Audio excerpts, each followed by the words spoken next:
Hello everyone and welcome to the Topical Hour. Today we're looking at the disappointment that is Horizon Forbidden West. Now I know a lot of people like this game, and if you genuinely enjoy playing it, that's fine. I did too. I liked Zero Dawn just fine and was looking forward to this game, but I was mainly looking forward to a big improvement as well. But I didn't really get one. I mean, sure, Forbidden West is probably the best looking game of all time, and sure, there's more enemies and more of the story, more of the characters, more skills and attacks, more weapons, and yeah, that sounds good on paper, I guess. But that's all this game has to offer. More. Not higher quality, just more. And even then, I don't really like all of it. So first, I'll talk about the story, and then we'll dive into the gameplay. Now, I've always been of the opinion that Aloy, the main character, could be a lot cooler if we just gave her more to do. In the last game, she proves that she never should have been an outcast and becomes a hero to most of the different clans. By the end, she learns to work with others to take down the big bad, and at the beginning of this game, she goes off on her own and forgets what she went through the last game. Her friends literally have to follow her to help her. But anyway, later in the story, we fulfill the trend of video game sequels that most games follow.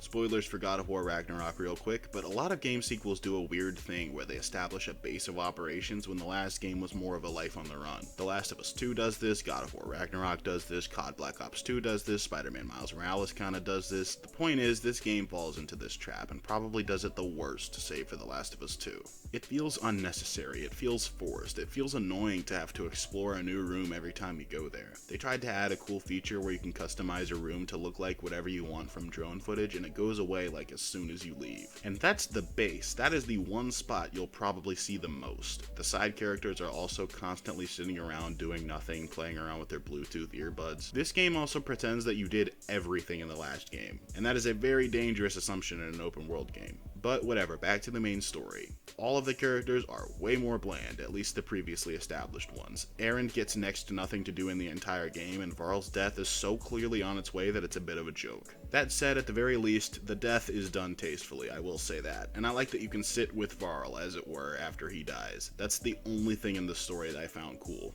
Zoe isn't really a bad character, but it's another case of what did she do in the entire game besides pretending that robots are actually gods, even when she finds out that the robots are not gods. Kitalo is actually slightly interesting, having to find a way around losing his arm and feeling useless, constantly shouldering more than anyone else would, no pun intended. That's interesting. Oh well, time for the next character, the game said. Regala has to be the single biggest waste of potential in the story. I mean, the most premium edition of the game is called Regala, and yet she turns out to be another disappointment. She raises armies of machines and followers as a rebel leader, but by the end of the game she just becomes another person to die to give the final battle stakes, and that's if you don't kill her outright. I guess she was a slightly engaging boss, but meh. And obviously the big blank slate herself, Aloy and her counterpart Beta. Aloy just doesn't have much to do in this game. She never shows signs of vulnerability, she never shows signs of bravery, her entire character is just, wow, there's a big giant robot over there that I can't hack with my big stick. No, I do not need help, I will kill it myself. I look at her and I see nothing. I don't see strength, I see an inability to lose. And even when she does lose, they never come up with a good reason as to why. She'll just be like knocked down or something. I'm sorry, I'm getting heated. Beta is a huge irritation just about every time she's on screen. I think there are so many more ways to do her character without coming off as a bit of a pest. She does that cliche thing of being smarter than the other characters like a human computer, and she'll constantly talk about how we have no chance against the actual main enemies of the game. I think it could actually be really interesting to have two clones of the same person be vastly different people, but no, we don't really focus on that at all. I don't know if it's a valid criticism to hate on Beta's character, but I definitely found her irritating. There's also a scene in the game where Aloy tries to share her experience with Ross to motivate her out of her hopelessness. And I remember thinking, wow, there's that one guy from the beginning of the last game. It's like they tried to make up for the fact that Ross had no consequence in the last game retroactively, and it comes off so weird. Also, I think it's pretty clear that the last half of this game was not set up in the previous one at all, which brings us to the bad guys in this game. The meanies. The first, obviously excluding Regala, is Silence, who's technically an antagonist until the end, and I really wish he wasn't. His character in VA is so cool that I wish he was just with us for the whole game, and for the life of me, I don't know why they made him someone for us to hate. But mainly the problem is with the Far Zeniths, the humans that went off into space before all the Zero Dawn stuff happened, and now they're back because they did a big oopsie with some robots, and now they've created an AI that wants to wipe out humanity, or something along those lines. And I feel like when your plot starts to sound like Moonfall, that's when you know it's an issue. And yeah, the Far Zeniths talk about beating us a bunch, and they do kill Varl, and they basically don't do anything for the rest of the game. And right before the finale, we learn that Tilda Vandermeer is, as far as Zenith, who's actually a good guy. But surprise, like a half hour later, we learn that she's selfish and only wants to save Aloy and leave everyone else on Earth to die. And it's also weird because Tilda has this creepy obsession with Aloy being so similar to the original Elizabeth Sobek because she knew Elizabeth so long ago. Because she's immortal, basically, along with the other Far Zeniths. But literally all of them die, so who cares? Aloy won't leave everyone behind, so Tilda hops in a mech suit and tries to kill Aloy. Sure. If I remember correctly, there's also hinted to be a romantic relationship between Elizabeth and Tilda, but I'm pretty sure it was a big character point of the last game that Elizabeth had no people she cared about. And that's basically it. We learn there's a rogue AI out there that wants to murder everyone at the very end of the game, and everyone on the team talks about assembling an army to fight, and then it's over. The game ends halfway through the plot. It's like they cut the game in half for no reason, and then they're like, hey, make sure you do everything we put in the game, even though now there's no reason to other than for completion. So yeah, that's the story of this game. It's way too short, doesn't do anything for its characters, and kinda just does whatever it wants until the end. I truly do not know why the story is lauded as being good. The gameplay, however, is a bit different. First of all, I just want to say that I do not like the bigger focus on melee combat, and that's because it feels awful. The spear attacks are so weak that I did all of the combat challenges as soon as they were available to upgrade the spear damage, and it still felt like I was hitting the enemies with a long marshmallow. The attacks are also super slow and sluggish, and I wish we could just stick to the bow and arrow combat. Just stick to what you're good at, please. By the way, this is a reminder to like the video and subscribe to the channel, thank you. But the skills tree and the weapons have both gotten upgrades, and we now have different elemental attacks and special skills for each of our new and old weapon types. And again, I must repeat, it just feels like more. I don't feel enough improvement. The enemies are the same with different looks, the weapons are the same with different looks.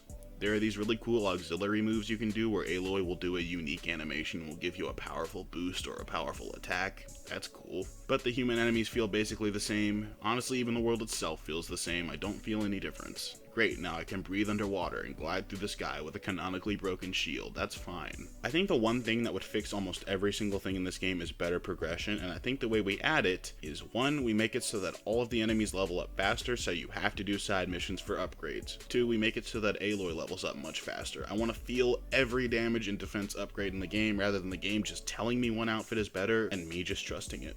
And 3, there should be way better rewards for side quests. God of War Ragnarok did something unique by making it so that maybe some armor is better than what you have now, but when you upgrade it all the way, all the armor has basically the same stats, with variations here and there. The thing that makes choosing armor interesting is whatever perk it has. So in this game we make it so that all of the armor has at least similar stats, with one having increased strength and another having more defense, and then having some perk, like all melee attacks on this armor do 1.5 times the damage, or like all silent attacks on small machines cause a valor boost.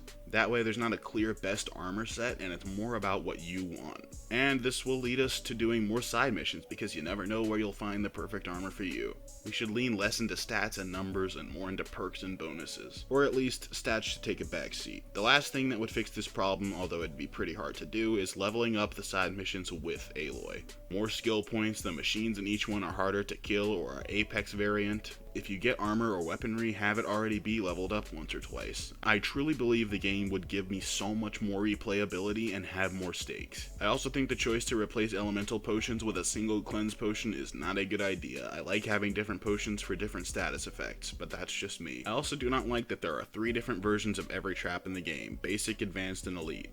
Good God, that is too many. Just make it so that you upgrade each one rather than building different types of the same one. Good lord. Okay, now that I've spoken a bit about what I really dislike, I think we can focus on the positives a bit. This game definitely isn't bad. First of all of the actors are doing a pretty good job, and surprisingly, I mean that more for the side characters. Like Zoe and Aaron feel like people, and Varl gets a lot more depth in terms of performance. Silence is easily my favorite performance, and I do feel like Aloy is done a bit better in this game, but again, we run into the same problem of the only reason I'm rooting for this character is because I'm playing as her, and that's not good. As for the perks of gameplay, at the very least, I like that there's more to do with customization of outfits. I like that most of the skills actually feel useful, and you can upgrade whatever path you want first if that's what your playstyle is. The new elemental effects are pretty cool as well, like Purge Water and Stagger Beams, but I think my main issue with gameplay is that there's not a lot of interactivity. Imagine this: Aloy, the main character, is a circle moving through space, and every time she fights an enemy or a machine or boss, that circle is colliding with other circles. But all the other circles feel the same. Every machine, we're just firing arrows into wherever the weak point is.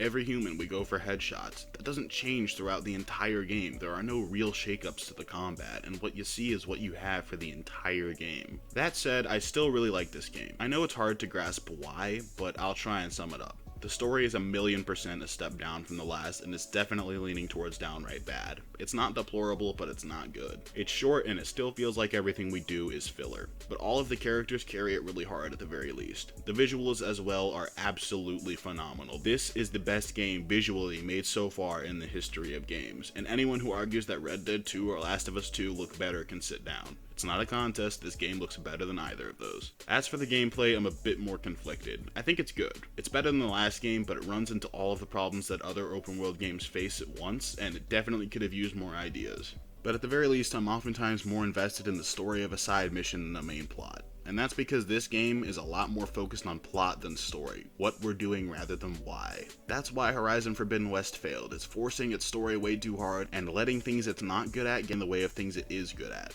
That said, I still very much enjoyed playing this game, but it hurts to think of all the things that could have improved it. So as a game, it gets a 7 out of 10, but as a sequel, it gets a 3 out of 10.